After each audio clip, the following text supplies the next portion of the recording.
আসলে আমার ব্যক্তি মতামত হচ্ছে এটা বিসিবি ভালোভাবে পর্যালোচনা করা উচিত। তা না হলে সামনে বিপিএল ভালোভাবে হবে না। বাইরে যে ফরেন প্লেয়ারগুলো তারা আমাদের দেশে আসতে যাবে না, অনাগ্রহ প্রকাশ করবে। আমি চাই যে এই ধরনের সামনে যাতে না হোক, প্লেয়ারদের যে পাওনাটা ওইটা ঠিকভাবে পরিশোধ করা হোক। তা না হলে আমাদের বিপিএল এর মান ক্ষুণ্ণ হবে। আসলে এটা আমাদের কাম্য না। দর্শক তাহলে খেলা থেকে বঞ্চিত হবে। আশা করি বিসিবি এটার উপরে পদক্ষেপ নেবে। অবশ্যই এটা ছোট হচ্ছে, এটা আমাদের বিসিবিকে নতুন ম্যানেজমেন্ট আসছে বিসিবির, তাদেরকে অবশ্যই দেখা হয়েছে যে তারা এই ক্ষেত্রে ব্যর্থ হয়েছে। আগের বার চেয়ে একটু ভালো হয়েছে, দেখেছি যে পানির ব্যবস্থা হয়েছে, কিন্তু এই কন্ট্যাক্টের ব্যাপারে যেই কোম্পানিকে দিয়েছে অবশ্যই অনেক খারাপ একটা ইয়ে করেছে।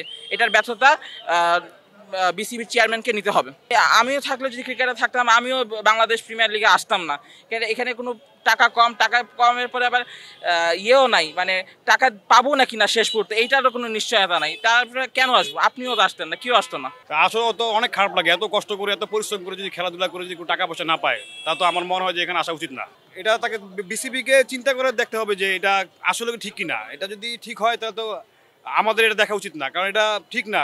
তাদেরকে টাকা পয়সা ঠিক মতো দিয়ে দেওয়া উচিত, এটা আমরা মনে করি। এটা আসলে আন্তর্জাতিক ক্ষেত্রে আসলে এটা আমাদের বিপিএল একটু চাপ পড়বে, কারণ কি বিদেশি যে খেলোয়াড়গুলো বা দেশি যে খেলোয়াড়গুলো এরা যদি পারিশ্রমিক যদি না পায়, তাহলে আসলে এই জিনিসটা খারাপ দেখায়। কিন্তু আমাদের বিসিবির উচিত কি আসলে যে মালিকানা যারা এগুলো বিপিএলের খেলার লোকজন কেনাবেচা করে তাদের মানে অ্যাপ্রুভ করতে হবে যে তারা যখন দলটা নেবে তাদের অ্যামাউন্টটা দেখে বা তাদের অ্যাবিলিটি দেখে যেন দলটা নেয়, যাতে কারো সমস্যা না হয়। দেশি প্লেয়ার বা বিদেশি প্লেয়ার যখন এটা সমাধান হবে বিসিবি থেকে, তখন মনে করেন আর কোনো ঝামেলা হবে না। হ্যাঁ, অবশ্যই হবে। আসলে এটা সমস্যা, কারণ কি এই সামান্য আপনার কয়েকদিন আগে পিএসএল থেকে এই আমাদের নাহিদ রানা, তারপরে আপনার লিটন দাস, এরপরে রিশাদ হোসেন, 3টা প্লেয়ার আমাদের চান্স পেয়েছে। তাদের কিন্তু আসলে অ্যাকাউন্টের টাকা অনেক সময় চলে গেছে। এরকম ইন্ডিয়ান যেরকম আইপিএল খেলায় যেরকম টাকা দিয়ে দেয় সঙ্গে সঙ্গে, কিন্তু আসলে আমাদের এইটা আসলে দেশের পরিস্থিতির কারণে বুঝছেন, আসলে বিসিবির এটা আসলে শক্ত হওয়া উচিত। তাহলে আমাদের বিপিএলটা আরও উন্নয়ন হবে। আর ধন্যবাদ জানাই উপদেষ্টা হাসিফ মাহমুদ। আসলে ক্রীড়া সে অল্প বয়সে সে কি এই স্পোর্টগুলোকে এত আনন্দময় বা উত্তেজনায় রাখতেছে, অনেক ভালো রাখতেছে বুঝছেন, অনেক ভালো লাগতেছে। আসলে আসিফ মাহমুদকে ধন্যবাদ দিতে হয়, আর বিশেষ করে বিসিবির সভাপতি ফারুক আহমেদকেও ধন্যবাদ দিতে হয়।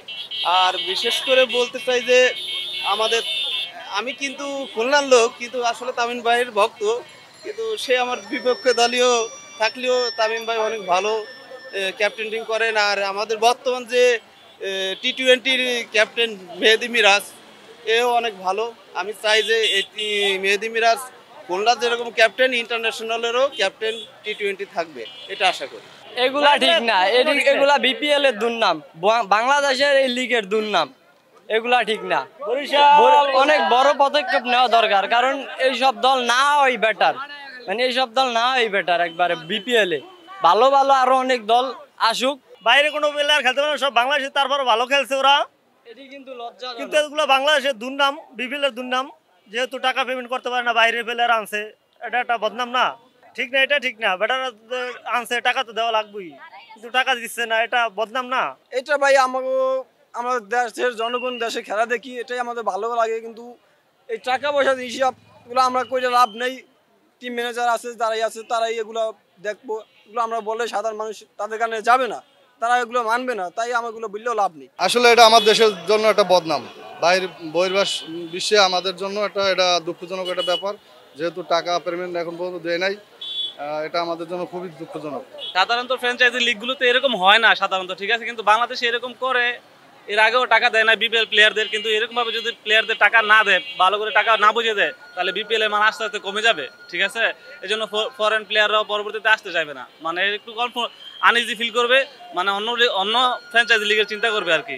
অবশ্যই এখানে আপনার বিসিবি কিছু ফ্রাঞ্চাইজি, বিসিবি আগে তাদেরকে নাকি লভ্যাংশ নাকি 10 কোটি টাকা নাকি বিসিবির কাছে ব্যাংক অ্যাকাউন্ট জমা দিতে হইবে। বিসিবি সেখানে মনে হয় যে রাজশাহীর কাছ থেকে আর চৈটাঙ্গের কাছ থেকে নাকি 5 কোটি না কয় টাকা করে রাখছে। এটা আমি মনে করি যে খেলোয়াড়দের যত পারিশ্রমিক আছে সকল পারিশ্রমিক আগে বিসিবি জমা নিয়ে তারপর তাদেরকে দল দেওয়া উচিত বলে আমি মনে করি।